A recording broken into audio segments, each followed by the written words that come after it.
As we all know, Sri Lanka has been struggling with substantial debt in the recent past, and the IMF Executive Board has approved Sri Lanka's 17th IMF Program under the Extended Fund Facility.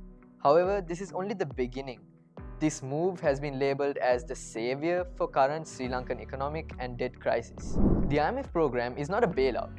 With an IMF program comes credibility, and it aims to bring back confidence in Sri Lanka's economy by giving Sri Lankans access to bilateral and multilateral funds. And this credibility will provide us with breathing space on a few fronts. However, there seems to be this overestimation that the IMF can fix all our problems. The IMF cannot fix our economy. It does not solve all of Sri Lanka's economic problems.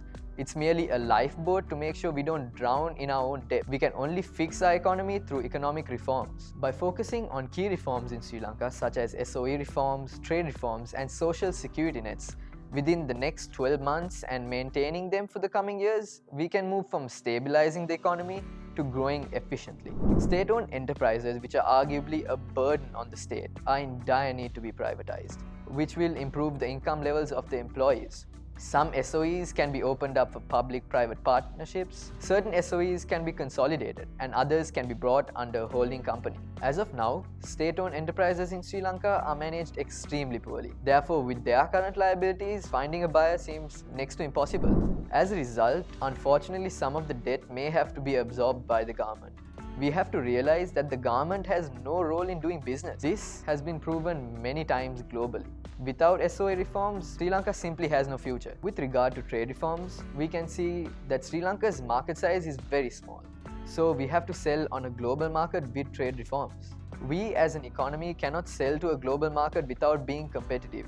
And imports are a big component of being competitive. So what we need is a simple unified tariff structure. When things are simple, we can limit the room for corruption. Moreover, monetary policy has to be fixed with trade reforms so that it will not face a currency crisis. It is true that the US dollar is required for imports, but import demand is created by the Sri Lankan rupee. When the exchange rate is artificially low, money is added to the monetary system in the form of filing deficit in government expenditure and income. Through fixing the monetary policy, the currency will remain solid and exports will start picking up with the stability in the market. Social security nets will help the most vulnerable section of society and help eradicate poverty. During such economic turmoil, social security nets will provide them with support to meet their basic needs. The current expenditure on our main social safety net program, Samurdhi, is about 55.4 billion rupees. To put this into comparison, the losses of the Ceylon Petroleum Corporation over 8 months of 2022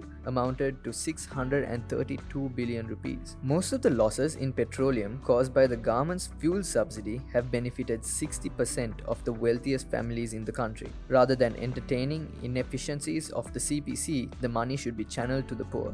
So it is imperative that we reform the economy and move forward with all this funding. Other countries have gone through debt crisis and have fallen to a cycle of defaulting. We have to avoid this, which can only be done by creating a competitive economy, and this can only be achieved through economic reforms and not in any other way. Thank you for watching this Advocata Explainer. For more content like this, please make sure you subscribe and follow all our other social media platforms.